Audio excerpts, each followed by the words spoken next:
আসসালামু আলাইকুম প্রিয় শিক্ষার্থীবৃন্দ, তোমাদের স্বাগতম জানাচ্ছি। বিশ্ববিদ্যালয় ভর্তি প্রস্তুতির অংশ হিসেবে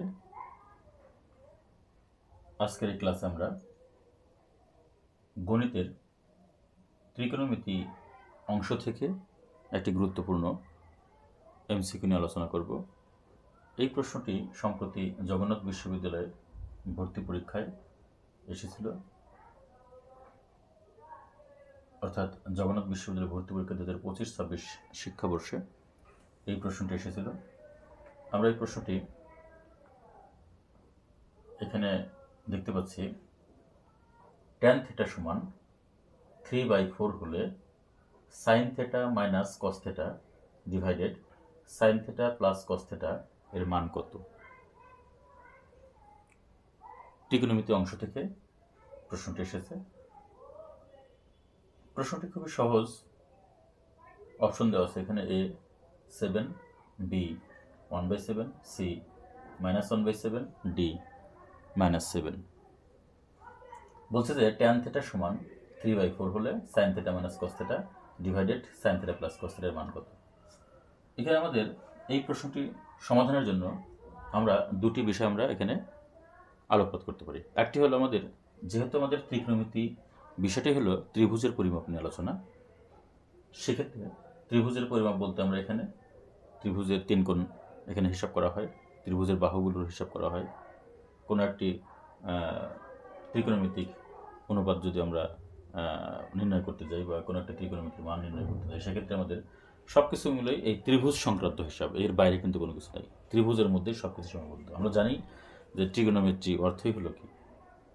ত্রিভুজের পরিমাপ, তিন কোণের পরিমাপ, অথবা ত্রিভুজ সংক্রান্ত সকল সমস্যার সমাধান আমরা এই ত্রিকোণমিতির মধ্যে পেয়ে থাকি। এখন এইখানে আমাদের আসলে কী কী বিষয় প্রয়োজন, এটা আমাদের আগে জানতে হবে। আমরা জানি ত্রিকোণমিতিক অনেকগুলো সূত্র রয়েছে। একেবারে যদি আমরা প্রথম থেকে বলি, তাহলে সেক্ষেত্রে আমরা বলতে পারি যে সাইন থিটা সমান কি? লম্ব বাই অতিভুজ। যেমন এরকম একটা ত্রিভুজ যদি আমরা চিন্তা করি, একটি সমকোণী ত্রিভুজ এ বি সি, যেখানে বি হলো, এই বি হলো কি 90 ডিগ্রি, এই জন্য এটা একটা সমকোণী ত্রিভুজ। এই সমকোণী ত্রিভুজের এটা লম্ব, এটা অতিভুজ, এটা ভূমি। তাহলে আমাদের ত্রিকোণমিতিক অনুপাত কয়টা? ত্রিকোণমিতিক অনুপাত আমাদের হলো 6টা। এই লম্ব বাই অতিভুজ যেটা, এটা হলো সাইন। এটা যদি আমরা সূক্ষ্মকোণ হিসাব করি, এটা থিটা মনে করি যদি আমরা, তাহলে sine theta is equal to কী হবে? লম্ব বাই অতিভুজ। আর সাইন থিটা বা সাইনের বিপরীত হচ্ছে cosec. Cosec theta is equal to কী হবে? অতিভুজ বাই লম্ব। তাহলে দুইটা গেল কিন্তু। এরপর আসে ট্যান থিটা। ট্যান থিটা হলো লম্ব বাই ভূমি, লম্ব বাই ভূমি। আর যদি ট্যানের বিপরীতটা কি? কট থিটা। কট থিটা হলো ভূমি বাই লম্ব। এরপর আসি আমরা কজ। কজ থিটা হলো ভূমি বাই অতিভুজ। আর কজের বিপরীত হচ্ছে সেক থিটা। সেক থিটা হলো অতিভুজ বাই ভূমি। এই হলো আমাদের 6টি ত্রিকোণমিতিক অনুপাত, এবং এই ত্রিকোণমিতিক অনুপাতগুলোর আমাদের সূত্র রয়েছে। আমরা সাইন থিটা সমান লিখতে পারি 1 by cosec theta. Cosec theta সমান লিখতে পারি 1 by sine theta. Cos theta সমান লিখতে পারি 1 by sec theta. Sec theta সমান লিখতে পারি 1 by cos theta. Tan theta সমান লিখতে পারি 1 by cot theta. Cot theta সমান লিখতে পারি 1 বাই ট্যান থিটা। এরপরে ট্যান থিটা সমান আমরা লিখতে পারি sine theta by cos theta. আবার কট থিটা সমান লিখতে পারি cos theta by sine theta. এগুলো কিন্তু আমাদের ত্রিকোণমিতিক সূত্র। এরপরে আমরা বলতে পারি sine square theta plus cos square theta is equal to কত? 1। আবার sine square theta is equal to 1 minus cos square theta বলতে পারি। আবার cos square theta equal to 1 minus sine square theta বলতে পারি। এরপরে sec square theta minus tan square theta is equal to 1। Sec square theta is equal to 1 plus tan square theta. আবার sec square theta is equal minus 1 is equal to tan square theta. Cosec square theta minus cot square theta is equal to 1। Cosec square theta is equal to কত? 1 plus cot square theta. আবার cosec square theta minus 1 is equal to cot square theta. এগুলো কিন্তু আমাদের ত্রিকোণমিতিক সূত্র। তা এই সূত্রগুলো মোটামুটি যদি আমাদের জানা থাকে, তাহলে কিন্তু আমরা এই সমস্যাটির সমাধান খুব সহজেই করতে পারি। এর পাশাপাশি আমাদের যে বিষয়টি খুবই লক্ষণীয় এখানে, আমরা জানি যে যেমন ট্যান থিটা, যদি আমরা ট্যান থিটা বলি তাহলে কি বলি আমরা? লম্ব বাই ভূমি। যদি ট্যান থিটা বলি তাহলে লম্ব বাই আমরা কি বলি? ভূমি বলি। এটা লম্ব, এটা ভূমি, এই থিটা কোণের সাপেক্ষে। ঠিক আছে, এই থিটা কোণের সাপেক্ষে এটা হচ্ছে কি? লম্ব, এটা হচ্ছে ভূমি। তাহলে tan theta is equal two লম্ব বাই যদি ভূমি হয়, এই ক্ষেত্রে আমরা এটা দিয়ে আমরা আলোচনা করে পরবর্তীতে আমরা সূত্র দিয়ে আমরা চেষ্টা করব। Tan theta is equal two লম্ব বাই ভূমি। তাহলে tan theta is equal two কি বলছি? Tan theta is equal two লম্ব বাই ভূমি বলতে এখানে এবি বাই বিসি। আমাদের এখানে tan theta is equal two কি দেওয়া আছে? Tan theta is equal two দেওয়া আছে হলো 3/4। তার মানে 3 হলো কি এখানে এবি, আর 4 হচ্ছে কি? বিসি। সো আমরা এখানে 3 লিখতে পারি, আর এখানে কি লিখতে পারি? 4 লিখতে পারি। ঠিক আছে। আচ্ছা, এখন তার মানে tan theta is equal to কত? এখানে লম্ব হচ্ছে কত? 3, আর ভূমি হলো কত? 4। এখন আমাদের এই যে 6টি ত্রিকোণমিতিক অনুপাত, এই 6টি ত্রিকোণমিতিক অনুপাতের মান যদি পেতে চাই তাহলে আমাদের অবশ্যই এখানে আমাদের এই একটি বাহুর মান আমাদের বের করে নিতে হবে। আর আমরা জানি যে পিথাগোরাসের উপপাদ্য, যে অতিভুজ স্কয়ার ইজ ইকুয়াল টু ত্রিভুজ ABC এ, যেখানে বিকোণ 90 ডিগ্রি, বা ত্রিভুজ ABC সমকোণী ত্রিভুজে থিটা হলো সূক্ষ্মকোণ। এখানে এই থিটা কোণের সাপেক্ষে আমরা তাহলে যদি বলি এখানে যে ত্রিভুজ ABC এ কি লিখতে পারি আমরা? AC square is equal two, অর্থাৎ অতিভুজ স্কয়ার ইজ ইকুয়াল টু লম্ব স্কয়ার প্লাস ভূমি স্কয়ার, অথবা অতিভুজ স্কয়ার ইজ ইকুয়াল টু ভূমি স্কয়ার প্লাস লম্ব স্কয়ার। তাহলে অতিভুজ কত এখানে? AC square is equal to কত? লম্ব স্কয়ার হলো কত? এবি স্কয়ার প্লাস ভূমি স্কয়ার কত? এখানে বিসি স্কয়ার। তাহলে লম্ব বলতে আমরা কি বুঝি এখানে? 3, তাহলে 3 স্কয়ার প্লাস ভূমি হলো কত? 4, তাহলে 4 স্কয়ার। তাহলে এখানে 9 প্লাস কত? 4 4 কত? 16 ইজ ইকুয়াল টু কত? 25। তাহলে এসি এর ভ্যালু কত হবে এখানে? 5 হবে। তার মানে আমাদের এসি এর মান কত এখানে? 5। আমাদের কিন্তু এখন এই ত্রিভুজ এবিসি সমকোণী ত্রিভুজে আমাদের থিটা কোণ সাপেক্ষে আমরা এই এবি হলো আমাদের কি? লম্ব এখানে, আর এই বিসি হলো কি? 4 ভূমি, আর হচ্ছে এসি হলো কি? এখানে অতিভুজ। তাহলে এসি অতিভুজ, বিসি ভূমি, এবি হচ্ছে লম্ব। তো লম্বর ভ্যালু কত? 3, আর বিসির ভ্যালু বা ভূমির ভ্যালু কত? 4, আর অতিভুজের ভ্যালু কত? 5। আমাদের 3টি ভ্যালু কিন্তু আমাদের এখানে জানা আছে। এখন এই 3টি ভ্যালু যদি আমাদের জানা থাকে তাহলে এখানে আমাদের বাকি যে অর্থাৎ এখানে tan theta is equal two 3/4, তাহলে আমাদের যে মোট 6টি ত্রিকোণমিতিক অনুপাত রয়েছে সবগুলো অনুপাতের ভ্যালু কিন্তু আমরা এখান থেকে বের করে নিতে পারি। Tan theta is equal to, যদি tan theta is equal to আমরা সবগুলো বের করবো, তারপরে ইজ ইকুয়াল টু কত? 3/4। তাহলে কট থিটা ইজ ইকুয়াল টু কত হবে? অবশ্যই 4/3, কারণ আমাদের ট্যান এবং কট পরস্পর বিপরীত। আচ্ছা, sine theta is equal to কত? Sine theta is equal to কত হবে? লম্ব বাই অতিভুজ, তার মানে 3/5। আচ্ছা, এরপরে সাইনের বিপরীত হচ্ছে কোসেক, তাহলে cosec theta is equal to কত? 5/3।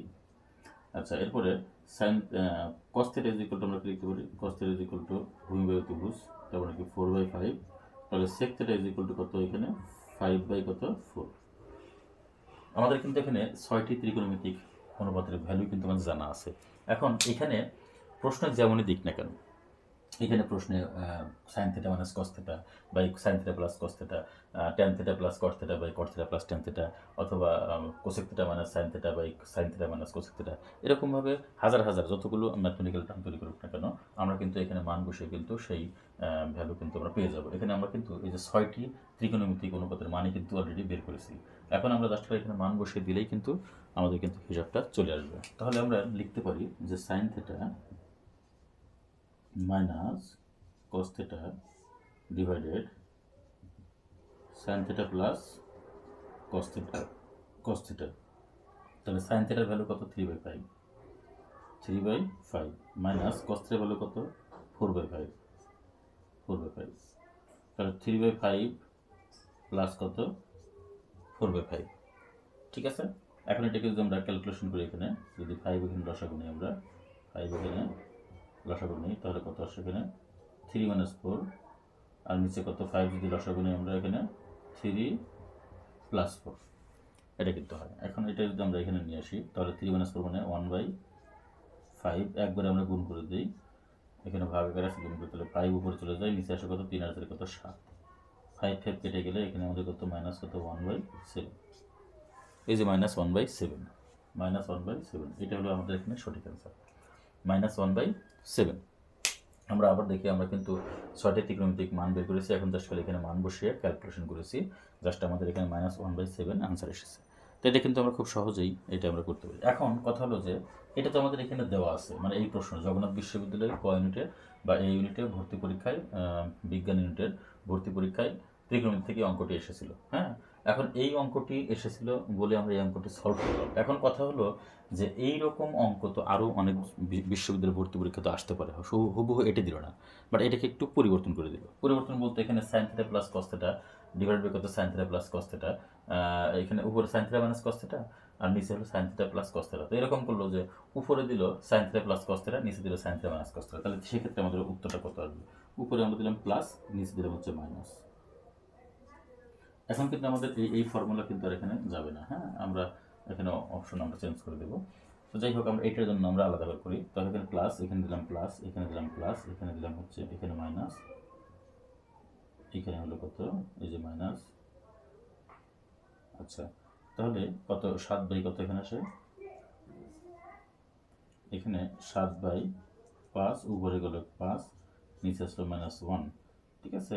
আচ্ছা, তাহলে এখানে 5 কেটে গেল, তাহলে -7। এখানে কিন্তু এই যে -7, আমাদের অপশনে কিন্তু -7 ছিল আমাদের সম্ভবত ডি নম্বরে। হ্যাঁ, আমাদের এই নম্বরে ছিল কি, এই নম্বরে ছিল 7, বি নম্বরে ছিল 1/7, সি নম্বরে ছিল -1/7, ডি নম্বরে কি ছিল -7। তারপরে কি এখানে এটার জন্য কিন্তু আমাদের অর্থাৎ এই অঙ্কের জন্য আমাদের এই যে ডি নম্বর কিন্তু এখানে সঠিক অ্যান্সার। আসলে এখানে আমার অপশনটা ফ্যাক্টর না, জাস্ট আমি অপশন লিখেছি। আমরা তো এখন আরও অন্যান্য অঙ্ক নিয়ে আমরা এখন আলোচনা করব, সো আমরা অপশন দিলাম না।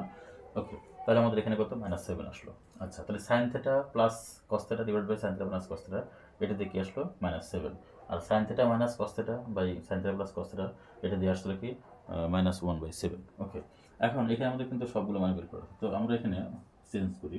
এখানে এরকম বললো যে tan theta minus sine theta divide by tan theta plus sine theta. তাহলে এটার ভ্যালু কত? ঠিক আছে, এটার ভ্যালু কত? তো আমরা দেখি এটার ভ্যালু কত। এখানে বলছে যে tan থিটা আমরা দিলাম এখানে tan theta plus cos theta, sorry tan theta minus, আমরা এটা মুছে দিই, এটা tan theta minus sine theta, নিচে হলো কি tan theta plus sine theta. তো tan থিটার ভ্যালু কত, 3/4 মাইনাস সাইন থিটার ভ্যালু কত, 3/5, নিচে 3/4 প্লাস 3/5। ওকে, এখন আমরা যদি এখানে লসাগু করি, তাহলে 4 × 5 = 20 লসাগু, এখানে 20 লসাগু হলে এখানে 5 3 5 কত 15, মাইনাস এখানে কত 4 3 4 কত 12, আর নিচে কী হবে, এই যে 15 প্লাস কত 12 বাই কত 20। 20 কেটে গেলে আমাদের উপর থেকে 15 থেকে 12 বিয়োগ করলে 3, আর এখানে 15 আর 12 যোগ করলে কত হয় 27। 27কে আমরা 3 দিয়ে যদি ভাগ করে তাহলে কত হয়, 3 নং 27। তাহলে আমাদের এখানে আনসার আসে কত, 1/9। খুবই সহজ কিন্তু, 1/9। আচ্ছা, এখন যদি আমাদের এখানে সাপোজ এখানে আমাদের বললো যে এটা মাইনাস, এটা প্লাস, তাহলে এটা প্লাস, এটা হলো মাইনাস, তাহলে এটা প্লাস, এটা হলো মাইনাস, তাহলে এটা প্লাস হবে, এটা মাইনাস হবে, এখানে এটা মাইনাস। সো এখানে আমরা তাহলে 15, তাহলে 27 উপরে থাকবে, 27 কত, নিচে কত 3, তার মানে আমাদের এখানে আনসার হবে কত, 9, 3 নং 27। ঠিক আছে, আমাদের এভাবে কিন্তু থাকতে পারে। এরপরে আমরা এখানে আরও অপশন আমরা দিতে পারি। এখানে বললো যে cot θ